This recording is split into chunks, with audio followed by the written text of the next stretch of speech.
Hello everyone, आप सभी का स्वागत है मैग्नेट ब्रेन्स हिंदी मीडियम में। मेरा नाम वेदांत है और मैं हूं आप सभी का English educator. So my dear students, आज हम क्या पढ़ने वाले हैं, चलिए एक नज़र देखते हैं। Class 11 English Bihar board village song poem number 7 summary. अब समरी देखते हैं इसमें क्या है। अब समरी का अर्थ क्या होता है? समरी का अर्थ होता है सारांश। ठीक है, तो विलेज सॉन्ग पोम जो है आपकी पोम नंबर 7 है। और विलेज सॉन्ग जो है इससे आप क्या समझते हो? विलेज सॉन्ग का मतलब गाना है ना, गांव का गाना।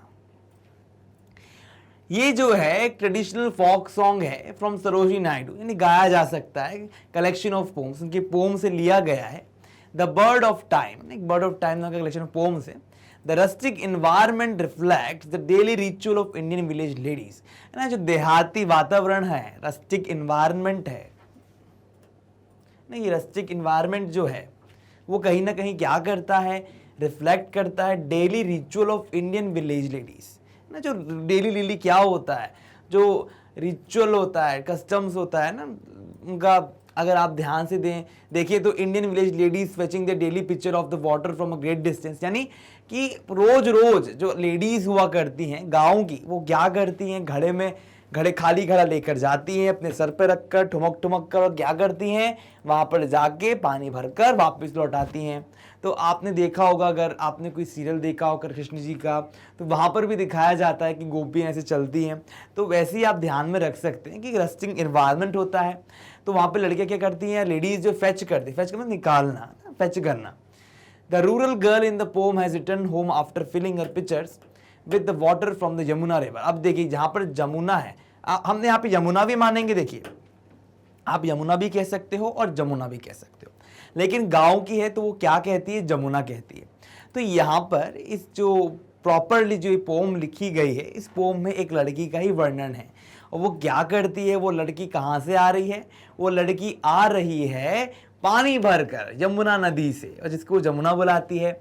और उसी के ही हाव भाव को यहाँ पर बहुत अच्छी तरीके से प्रदर्शित किया गया है।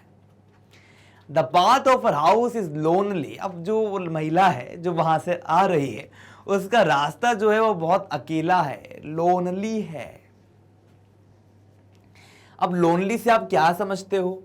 लोनली का अर्थ साफ है, जब वो चलकर आ रही है तो रास्ते में सुनसान सड़क मान के चल लो, उसके पास एक घड़ा है और अंधकार भी होगा, देखिएगा। एंड शी फील्स फियरफुल, और वो क्या है, बहुत डर रही है। एज डार्कनेस क्लोज, जैसे जैसे क्या हो रहा है, डार्कनेस जो है, अंधकार एकदम क्लोज आते जा रहा है, तो वैसे ही यहाँ पर क्या हो रहा है, वो फेयरफुल होते जा रही है। She regrets succumbing to the lure of waiting to listen to the boatsman mesmerising song. अब कहीं ना कहीं यहाँ पर क्या हो रहा है, वो खिंची चली जा रही है किसके तरफ, मेस्मराइजिंग सॉन्ग जो है ना बोट्समैन का। जब बोट्समैन की सॉन्ग को सुनकर उसके मन में एक भाव आ रहा है कि कितना अच्छा गा रहा है, तो वहां पर जाके वो अट्रैक्ट हो जाती है। द वाइट क्रेन्स हूटिंग फ्राइटन्स हर, और जो हूटिंग का साउंड होता है, चे चे करने वाला, तो वो साउंड जो है सारस की तरफ से आ रहा है।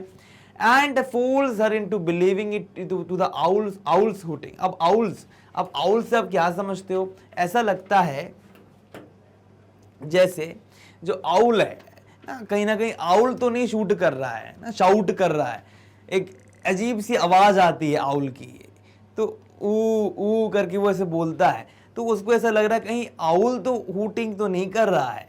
तो यही बात यहाँ पर आई। Without moon light to guide her, she is fearful of being stung by serpent. अब देखिए, स्टंग मतलब बाइट हो जाना या डंक मार देना या काट लेना। तो यहाँ पर वो बहुत ज़्यादा डर में है, वो इतने ज़्यादा डर में है कि उसको ऐसा लगता है कि कहीं ना कहीं ऐसा ना हो कि सर्प देवता, नाग देवता आके उसको डस के ना चले जाएं, और डस के चले जाएंगे तो क्या होगा उसका, हे राम, मैं तो मर गई, उसकी डेथ हो जाएगी। तो स्वाभाविक कि वो बार बार राम रे राम, आई शेल डाई बोलती ना, राम रे राम हो गया, मैं तो मर जाऊंगी। तो वही बार बार रिपीट भी करती जाती है वो। तो कहीं ना कहीं एक देहात की रहने वाली महिला है, उसके बारे में वर्णन मिलता है, और उसके विषयों को समझते हम अच्छे तरीके से, उसके विषयों को समझ पा रहे हैं। Born and raised in a rural Indian hamlet, अब यहाँ पर क्या कहा गया है, born and raised, है ना। अब जो गांव है, हैमलेट है, जगह है, where folk beliefs are prevalent, ऐसी जगहों में क्या होता है, जो फोक बिलीव्स होते हैं, हमारे जो विचारधाराएं होती हैं ना, हमारी जो सोचने समझने की क्षमता जो है, कहीं ना कहीं एक जगह जुड़ी जाती है, हमारा विश्वास है, वो क्या होता है, बहुत ज़्यादा प्रिवेलेंट होता है, व्याप्त होता है।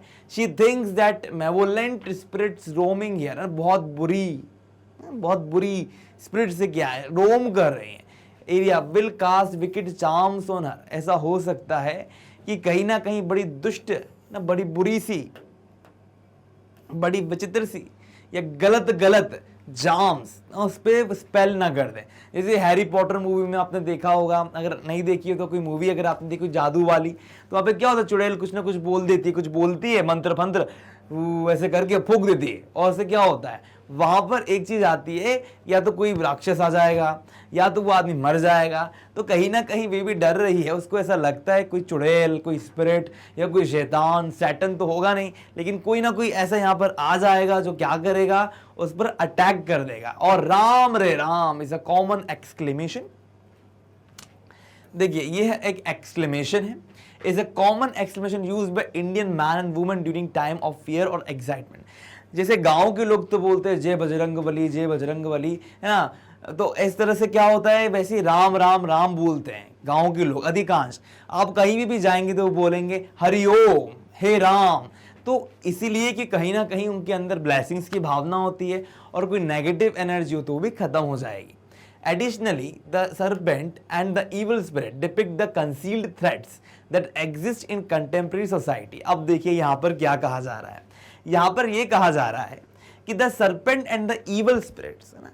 अब ये जो अच्छी बुरी आत्माएं हैं, बुरी आत्माएं की बात हो रही है यहाँ पे, तो जो evil spirit है, depict the concealed threat, concealed threat, एक छुपा हुआ खतरा जो है, इसकी तरह दिखाया गया है, that exist in contemporary society.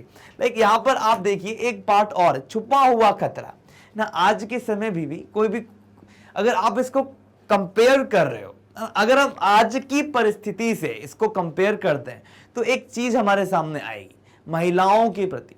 महिलाएं चाहती हैं, अपने रास्ते में काम करती हैं, लेकिन कहीं ना कहीं उनको डर लगा रहता है कि कुछ गलत ना हो जाए, कोई अटैक ना कर दे, है ना। आज के समय कितनी सारी गलत चीजें आ रही हैं, उभर कर आ रही हैं, हम न्यूज़पेपर में पढ़ते हैं। तो कहीं ना कहीं जो ब्रॉड माइंडेडनेस है सरोजिनी नायडू का, इस कविता के माध्यम से समझ में आ रहा। अब ये सर्प, है ना, इविल स्पिरिट्स क्या है, कहीं ना कहीं सिंबॉलिज्म भी हो सकती है गलत चीजों का, है ना। तो कहीं ना कहीं इन चीजों को भी यहाँ पर डिपेक्ट किया गया है, कंटेम्प्रेरी सोसाइटी के छुपे हुए खतरों को दिखाया गया है यहाँ पर। The popular Radha Krishna myth, which is known even in the most remote villages of India, may have inspired this lyric. Personal safety is not her only concern. She is concerned that her tardiness will annoy her parents and brother. Her mother would be inconsolable, pleading with the gods to protect her daughter and bring her safely home. अब देखिए dear students, यहाँ पर क्या कहा गया है। कहीं ना कहीं आपने महसूस किया होगा कि जो ये राधा कृष्ण मिथ है, आपने देखा होगा कि राधा क्या होती है, भरकर जाती है घड़ा, कृष्ण जी आते हैं। तो कहीं ना कहीं आप इसको इस एंगल से भी जोड़ सकते हो। खैर यहाँ पर ऐसा कुछ भी नहीं है, लेकिन एक मिथ है which is known even in the most remote villages. कहीं ना कहीं सब कुछ सुना होता है, राधा चुपके चुपके जा रही है, कहीं इसका घड़ा ना फोड़ दे कोई, तो उस टाइप का मिथ है। मैं हैव इंस्पायर्ड दिस लिरिक, इसने इसको बहुत ज़्यादा इंस्पायर किया होगा। लिरिक मतलब एक तरह से आप कह सकते हो ऐसी कुछ लाइनें जिनको सॉन्ग के फॉर्मेट में ला सकते हैं। Personal safety is not her only concern, सिर्फ उसको अपने खुद की सेफ्टी की चिंता नहीं है। देखो मैं अकेले आ रही हूँ, ऐसा वो बोल रही है, मैं अकेले जा रही हूँ और रास्ते में अचानक से क्या हो रहा है, रास्ते में खतरा तो आ रहा है, लेकिन कोई है जो मेरे लिए चिंतित है, मेरी इस अवस्था के लिए परेशान है। She is concerned that her tardiness will annoy her, कहीं ना कहीं जो उसका लेजीनेस है ना, आलस, इसको आप आलस भी कह सकते हो ना। आलसीपना जो है वो क्या करेगा, मेरे पेरेंट्स को एनॉय कर देगा, परेशान कर देगा, गुस्से में ला देगा। इसका परफेक्ट वर्ड गुस्सा है ना, गुस्से में ला सकता है। मेरे भाई सोच रहा होगा कि क्या कर रही है मेरी बहन, कि आलसी है, पक्का वहां बैठ के कुछ बैठी होगी किसी के साथ। तो her mother would be inconsolable, कहीं ना कहीं उनको मैं मना नहीं पाऊंगी, pleading with the gods to protect her, और कहीं ना कहीं वो भगवान के सामने क्या कर रही होगी, प्रार्थना कर रही होगी, हाथ पैर जोड़ रही होगी, प्लीड कर रही होगी कि हे परमात्मा मेरी बच्ची को बचा लो, कहीं यमुना में तो डूब नहीं गई, यमुना का पानी कितना गहरा है ना, लाइक दिस बहुत सारी चीज उसके दिमाग में आ रही होगी ना, उसको अच्छे से मेरे घर पे ले आओ, मेरी बच्ची अकेली है ना। Her brother would undoubtedly be curious as to the reason of her tardiness, ना आलसपन के कारण। Everyone is aware of the perils ना connected with the river as big as the Yamuna. The analogy between the rising darkness and the gathering of black birds in the sky is evocative of the maiden's worry and concern. The girl is fearful that there will be a storm soon and that she will be struck lightning. अब देखिए, इसको मैं simple words में आपको बता देता हूँ।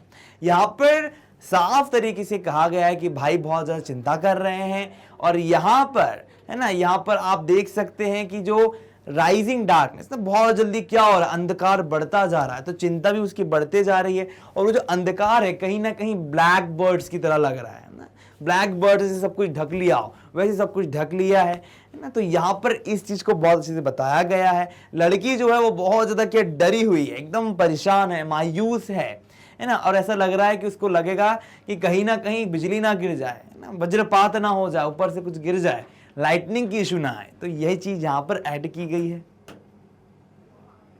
Helpless in the face of all this inherent hazard, she prays to God for protection and guidance to safely return home. अब यहाँ पर क्या कहा जा रहा है, helpless in the face of all this inherent hazards ना, ये सभी जो inherent hazards हैं उसके मध्य में she prays to God, वो क्या कर रही है, भगवान से प्रार्थना कर रही है कि वो भगवान उसको गाइड करें, प्रोटेक्ट करें।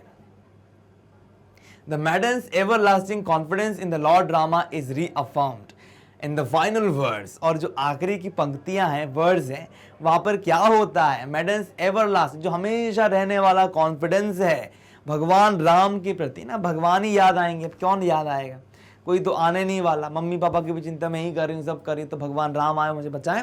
तो वही भाव यहाँ पर महिला के अंदर आ रहा है। When she shouts राम रे राम I shall die, भगवान मैं मर जाऊंगी, in the expectation that a savior will save her, तो कहीं ना कहीं भगवान राम को सेवियर की तरह देखा है, वो आएंगे और उसको बचाएंगे। तो माय डियर स्टूडेंट्स, इसी के साथ हमने क्या करा, इसी के साथ हमने समरी वाला पार्ट जो है वो कवर कर लिया है। यदि इसमें कोई डाउट्स हो या कोई भी परेशानी हो तो आप लोग डायरेक्टली कमेंट सेक्शन में कमेंट कर बता सकते हैं। एक और अत्यंत महत्वपूर्ण बात जो मैं आपको बताना चाहूँगा, और वह यह है कि हमारे पास सारे टॉप कोर्सेज जो हैं वो अवेलेबल हैं। आप लोग हमारे चैनल पर विजिट करें और हमारे चैनल को लाइक करें, शेयर करें और सब्सक्राइब करें। आप लोग यहाँ पे 110% फ्री एजुकेशन दी जाती है।